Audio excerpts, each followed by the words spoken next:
नमस्कार साथियों, जय हिंद। मैं धीरेन्द्र प्रताप सिंह चंदेल आज आप लोगों के सामने अपने अधूरे विषय को लेकर के उपस्थित हुआ। मैंने अपने पिछले वीडियो में आप लोगों को बताया था कि मैं एक नया वीडियो डालूंगा जिसमें मैं वो टॉपिक कवर करूंगा। टॉपिक क्या था? ब्राह्मण, क्षत्रिय, वैश्य, शूद्र ये जातियां हैं या वर्ण हैं।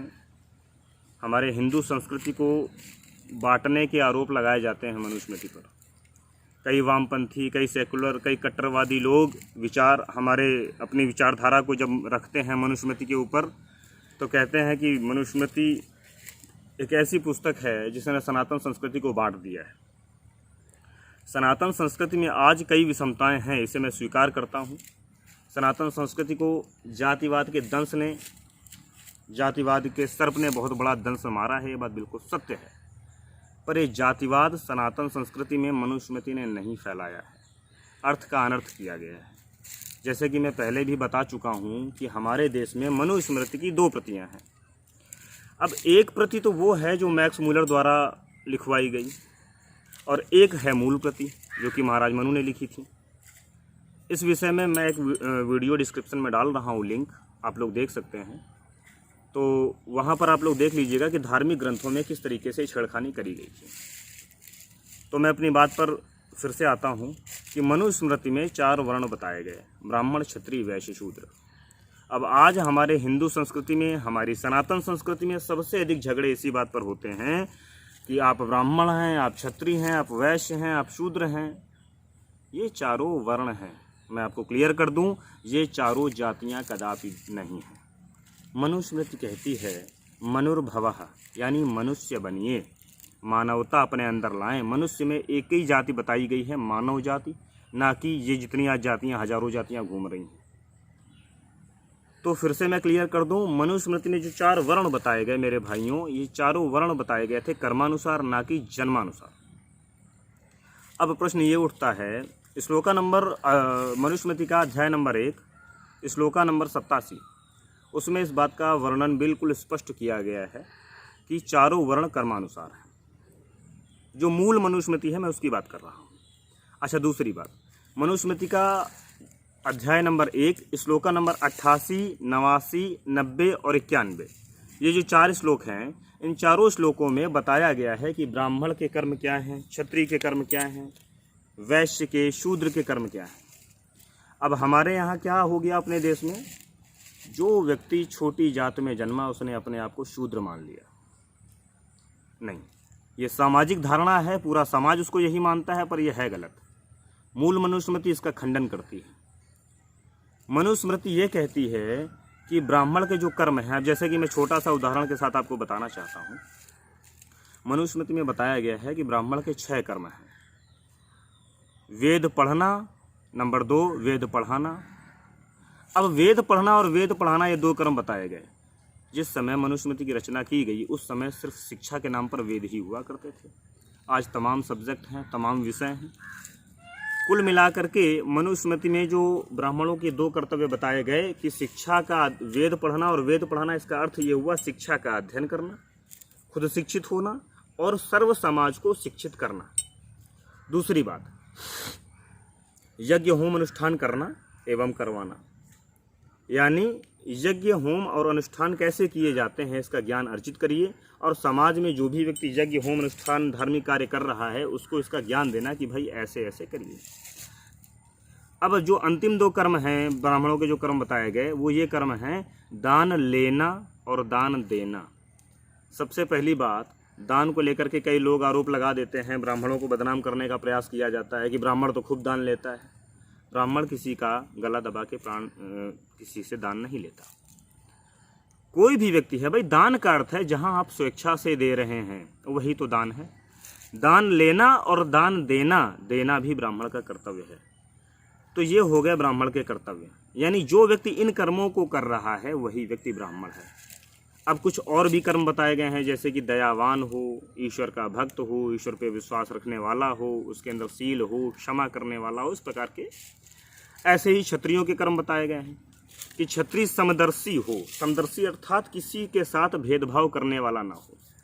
और मैंने वो वाली मनुस्मृति भी पढ़ी है जो मैक्स मूलर के द्वारा लिखवाई गई, उसमें तो शूद्रों की स्थिति बड़ी खराब बता दी गई।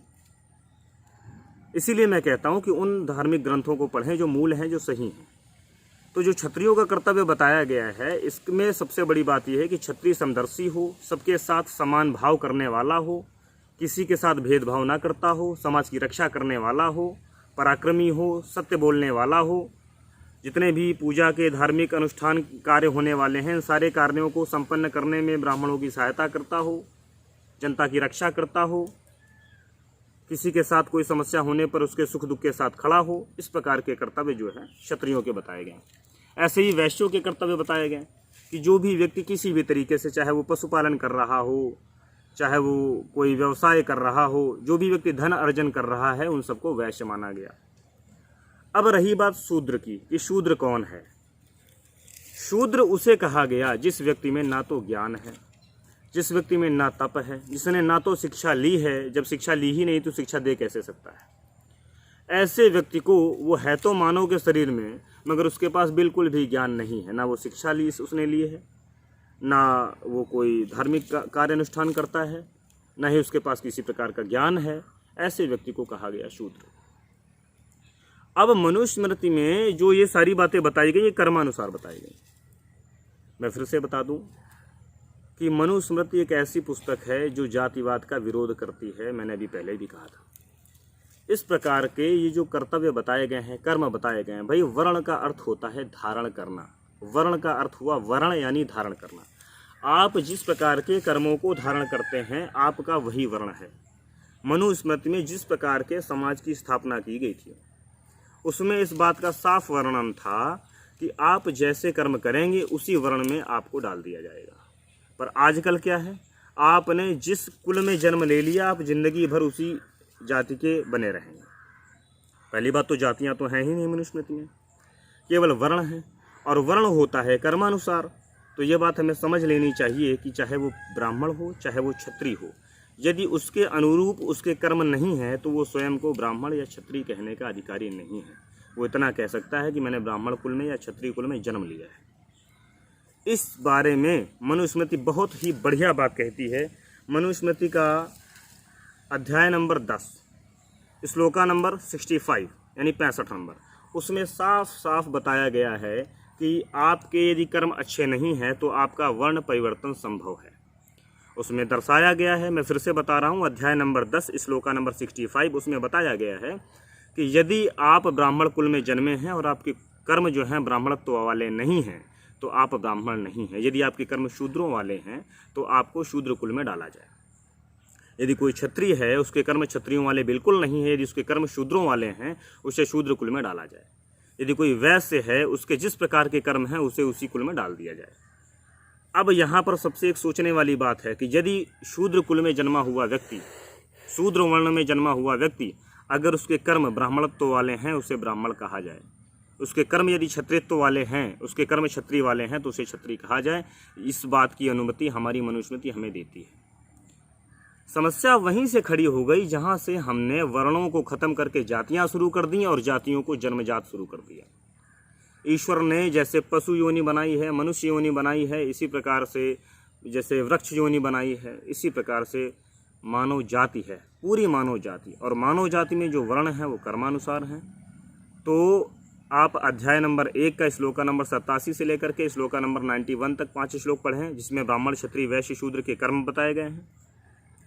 अध्याय नंबर 10 का श्लोका नंबर 87 पढ़ें, श्लोका नंबर 65, क्षमा चाहता हूँ, अध्याय नंबर 10 का श्लोका नंबर 65, जिसमें यह बताया गया है कि कर्मानुसार वर्ण परिवर्तन किया जा सकता है।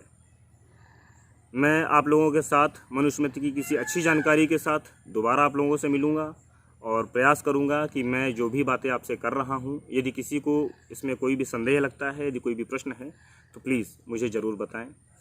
मैं आपका भाई फिर से आपका समस्या का, आपके क्वेश्चन का समाधान करने का प्रयास करूँगा। मुझे सुनने के लिए बहुत बहुत धन्यवाद। नमस्कार, जय हिंद।